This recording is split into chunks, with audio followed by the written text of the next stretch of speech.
Hey guys, welcome back to another tabletop, finally, of 1776 or bust. But as you guys can see, this is the Steyr C9 A2.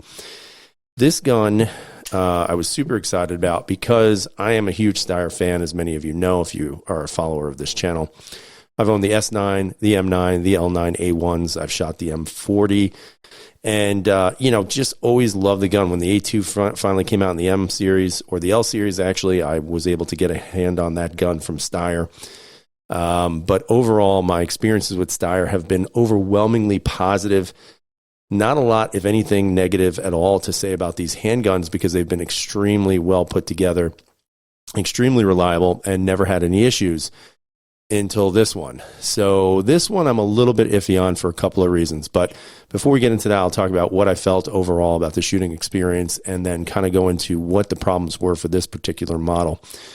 Now, the Steyr, the biggest benefit of the Steyr, whether you choose to get this one, which is the C9, the M9, or the L9, the biggest, I guess you can say, advantage of this gun over pretty much any other gun are the ergonomics. The ergonomics on this gun are next to none. There have been no guns that I've ever felt in my hand that just really sync well with the way it feels. Everything, even the hand position for the support hand, even though they don't really have any texturing here except for these little cutouts here, it is just such a natural feel. I mean, this is the most natural feeling handgun to just get your hands around, and it just feels perfect. And I think from that standpoint, if we were just going to be talking about ergonomics, there'd be nothing to say negative. This gun would be the best of all guns, in my opinion. The trigger isn't exactly the best trigger in the world, as many people are aware. The Steyr trigger has something to be desired. I mean, it's not horrible. It's a pretty short take up. The trigger pull is about a 4-pound trigger pull. But the reset is still the same. There's really no reset. It just goes right back to its original position. So there really is no reset. So some people complain about that, and it's a valid complaint for those of you who like the resets. This one just doesn't have it, which, again, it didn't surprise me. So as a result, I didn't really care too much about it because I didn't care about it when I first had the originals. Texturing is excellent. The beaver tail, the extension of this beaver tail back here felt great in the hand. You didn't feel an awful lot of recoil. I mean, because it's a shorter barrel, I think this is a 3.6. You do feel a little bit of recoil, but it is not anything that's not manageable. I mean, it's a little bit more than the M9, definitely more than the L9, but it's nothing unmanageable for people. I think you guys would have absolutely no issues managing the recoil of this handgun. And I think that's because you get the full grip, including just the weight of the slide. It's a pretty thick gun, but it's just easy to manipulate and control due to the fact that you do have that full grip. So again, I think the recoil is a very, very minute point. If you even want to call it a point, I don't even think it is. I mean, overall, the design is again, very classic Steyr. There's not much different from these in the M9 A1s or the C9 A1. Again, it's built like a tank inside. You can see the thickness of the rails here. Everything really is quality craftsmanship. I've been extremely happy with everything about any of their firearms, just basically because of the way they're built. They're constructed, just, in my opinion, just amazingly tough. Again, as you guys can see here, this is their little safety switch. Some people have a problem with that. They don't really want to have it on there because, God forbid, it gets actuated and then you can't use your trigger, but I've never had that happen, and there's a key that comes with this that is going to be used for it. So I wouldn't worry too much about it. Again, takedown is very simple. Push in, rotate this down, and you're all set to go. And then you rack the slide, it goes back into position. Now, let's talk about some of the negatives. A tremendous amount of positives, but there are some negatives to this gun that I experienced on range day. Now, again, this is only my gun. I can only speak for mine. I know when I made the initial video about the trigger issue, which I'll talk briefly about, people were saying, oh, they checked theirs and didn't have a problem. And honestly, guys, I've never had a problem in the past with that. But one of the things that I did say was if you just push in the top of that trigger safety does not come out. It gets stuck in there.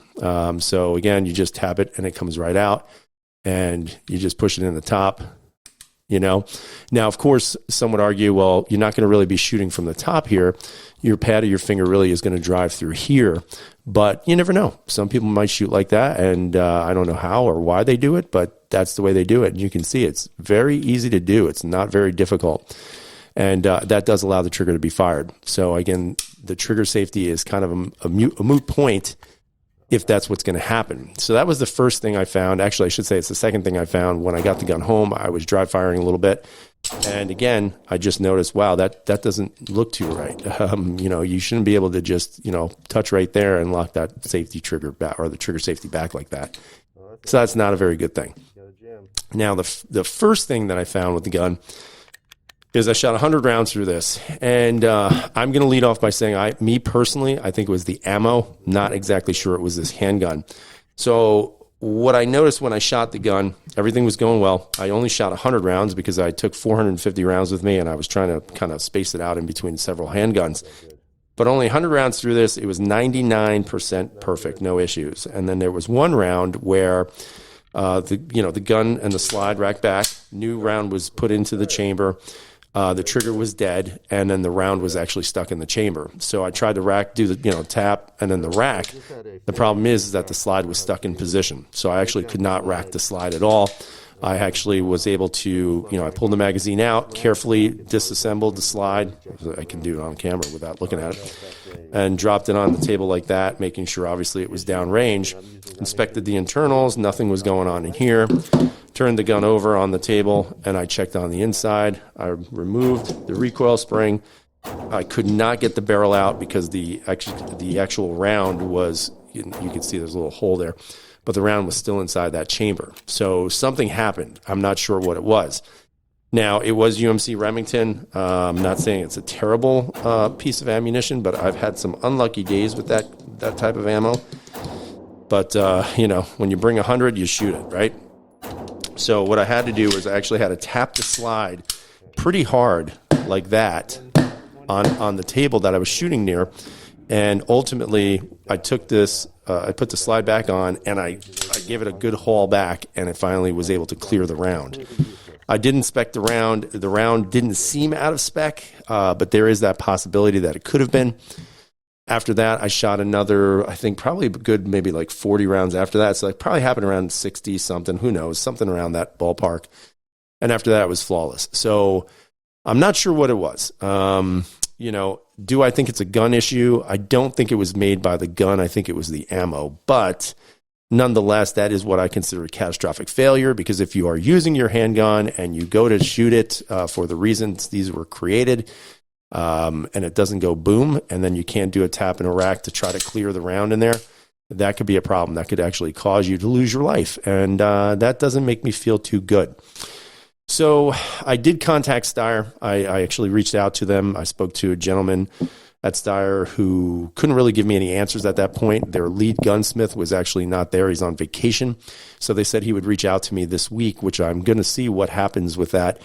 I didn't take out the fire control unit. I might do that just to kind of inspect what's going on back here on the trigger.